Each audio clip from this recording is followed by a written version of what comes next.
And exactly మా భాగ్యశ్రీ గారికి కూడా ఈ స్టోరీ చెప్పినప్పుడు డైరెక్టర్ గారు మీరు ఏమనుకున్నారు, ఈ కథ ఏమవుతుంది ఏంటి, ఇంత ఇంత పెద్ద కథ ఏమనుకున్నారు అసలు మామూలుగా?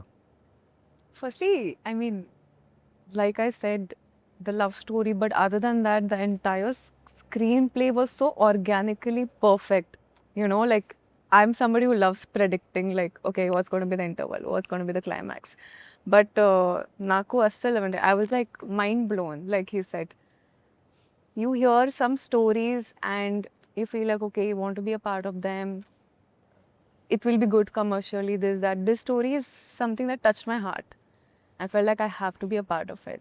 And I don't know if it's destiny or what, it came to me sometime back.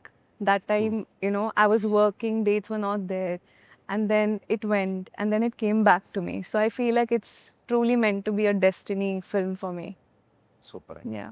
నాకు లొకేషన్లో ఒక రోజున అఖిల్ గారు అడిగారు అన్నారు, బ్రదర్ నువ్వు రేపు పొద్దున్న చూస్తావు థియేటర్లో, చూసి నాకు ఫోన్ చేయి అని చెప్పి అన్నారు.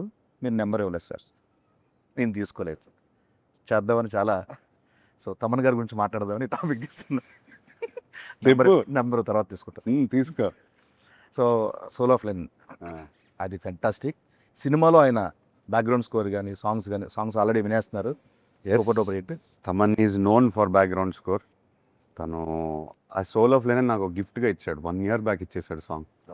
లిటరలీ ఐ సెడ్ ఈ కథ నుంచి ఏదో డిమాండ్ చేస్తుంది తమన్, ఏదో గ్లింప్స్ ఒక మీకు గుర్తుందా ఫస్ట్ గ్లింప్స్ ఒకటి ఉంది, దాంట్లో ఒక శకమిది అనే ఉండింది ఒక ఇంకా డిమాండ్ చేస్తుంది సినిమా, ట్రై చేయదన్న అని చెప్తే he came up with soul of Lennon. And అప్పటి నుంచి మాకు ఇన్స్పిరేషన్.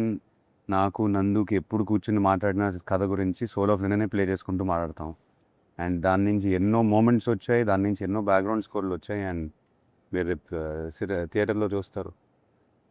తమన్ మావా షేక్ చేస్తాడు. నాకెందుకో ఈసారి